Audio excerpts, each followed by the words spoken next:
আসসালামু আলাইকুম। প্রিয় এসএসসি 25 ব্যাচ স্টুডেন্টরা, তোমরা সবাই কেমন আছো?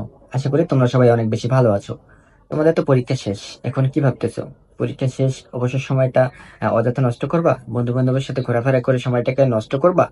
যদি এরকম কোনো চিন্তা ভাবনা করে থাকো, তাহলে আমি মনে করব তোমরা একটা ভুল সিদ্ধান্ত নিতে যাচ্ছ।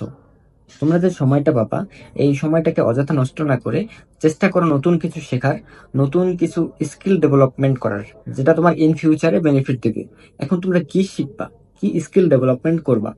সেটা হতে পারে স্পোকেন ইংলিশ, হতে পারে ডিজিটাল মার্কেটিং, হতে পারে ফ্রিল্যান্সিং, হতে পারে গ্রাফিক্স ডিজাইন, হতে পারে ওয়েব ডিজাইন। চেষ্টা করো নতুন কিছু শেখার। সো আমি প্রত্যেকের জায়গা থেকে বলবো, তোমরা যে 3 থেকে 4 মাস সময় পাবা, এই সময়টাকে অযথা নষ্ট না করে নতুন কিছু শেখার চেষ্টা করো, নতুন জায়গায় আসো, স্কিল ডেভেলপমেন্ট করো এবং পরিপূর্ণ দক্ষতা অর্জন করো।